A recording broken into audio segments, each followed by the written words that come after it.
can I always say, I think, just to protect us all, and so Fox doesn't get sued, and we all don't get sued, and everything else. But I think with a high degree of certainty, we have him in custody, right? In custody. Everyone did a great job. We worked with the local police, the governor. Everybody did a great job.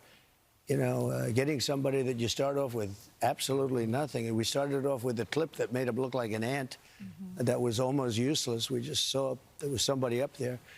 And so much work has been done over the last 2.5 days. You know, it's amazing, actually, when you start off with that and then all of a sudden you get lucky or talent or whatever it is. But good morning, ladies and gentlemen. We got him.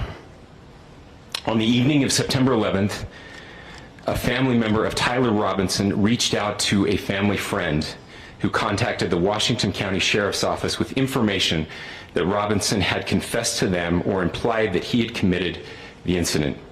This information was relayed to the Utah County Sheriff's Office and scene investigators at Utah Valley University.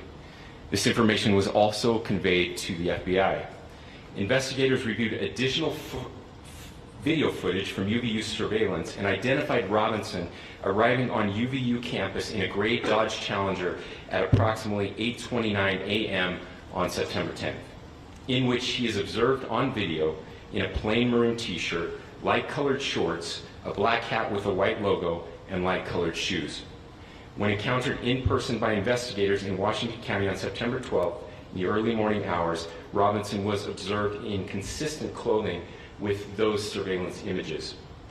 Investigators interviewed a family member of Robinson who stated that Robinson had become more political in recent years. The family member referenced a recent incident in which Robinson came to dinner prior to September 10th, and in the conversation with another family member, Robinson mentioned Charlie Kirk was coming to UVU. They talked about why they didn't like him and the viewpoints that he had. The family member also stated Kirk was full of hate and spreading hate. The family member also confirmed Robinson had a gray Dodge Challenger. Investigators identified an individual as the roommate of Robinson. Investigators interviewed that roommate, who stated that his roommate, referring to Robinson, made a joke on Discord. Investigators asked if he would show them the messages on Discord. He opened it and showed several messages to investigators and allowed investigators to take photos of the screen as each message was shown by Robinson's roommate. These photos consisted of various messages, including content of messages between the phone contact named Tyler with an emoji icon and Robinson's roommate's device.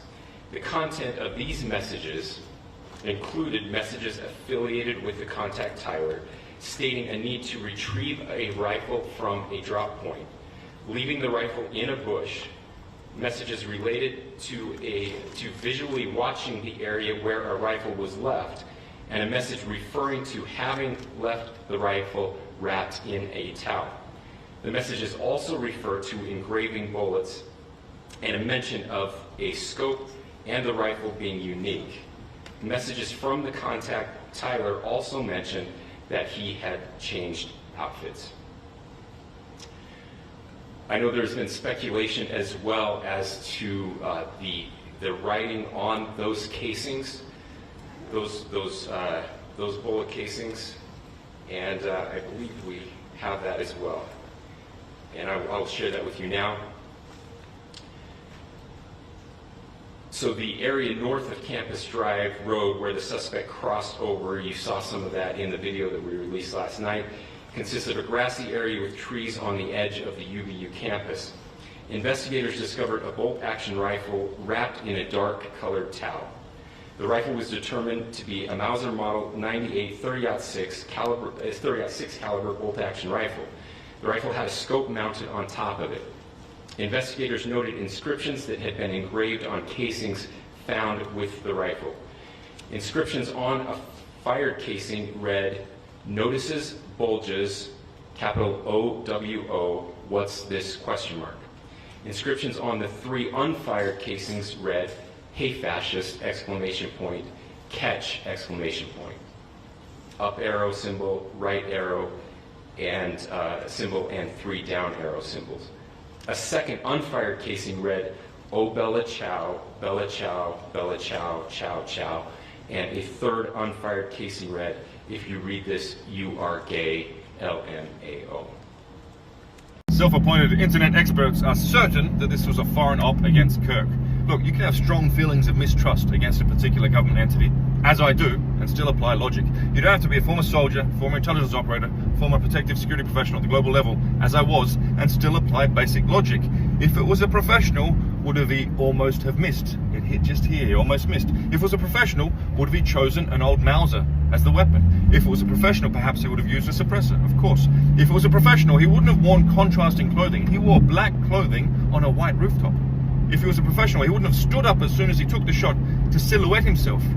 Now, a lot of people were talking about the exfil plan and the fact that that looked professional. I thought the same. There's a video now of this fancy exfil plan. He was panicking and he effectively fell off the roof.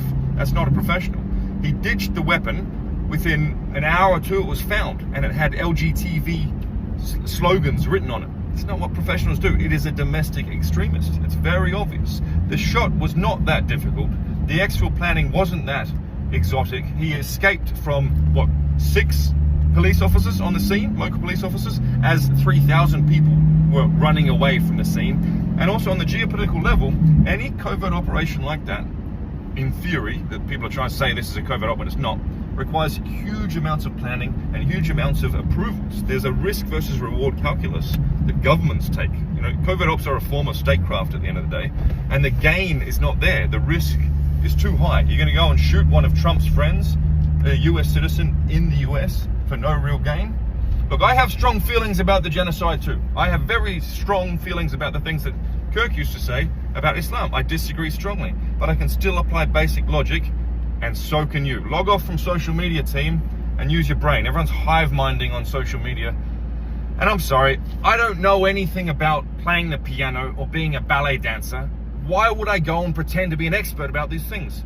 How about you slow down, log off from social media, and just wait for the evidence to come out. Yes, it is possible that this was a local patsy or an asset who was recruited and then used to do a violent act. That's how covert ops usually go.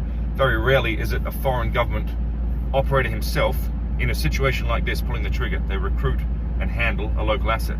That is possible, but it's very unlikely.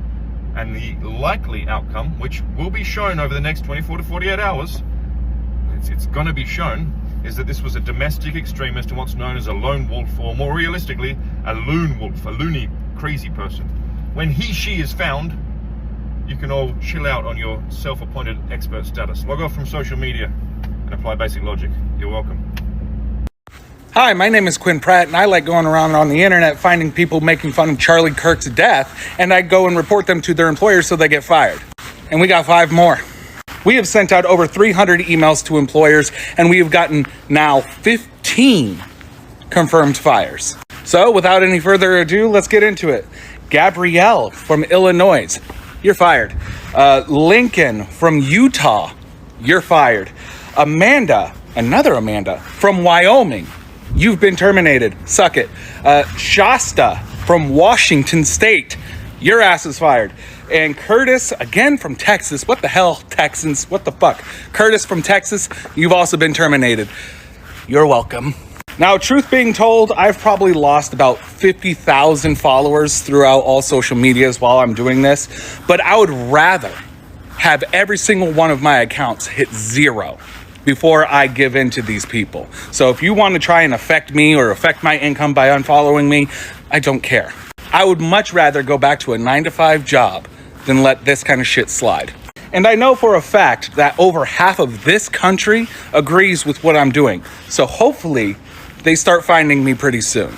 So go ahead and do your whole mass unfollowing and everything like that, because again, I would rather see all my accounts hit 0 than letting you guys try and bully me into not doing this anymore. And if you agree with what I'm doing, please hit that follow button. Counteract their mass unfollowing of me.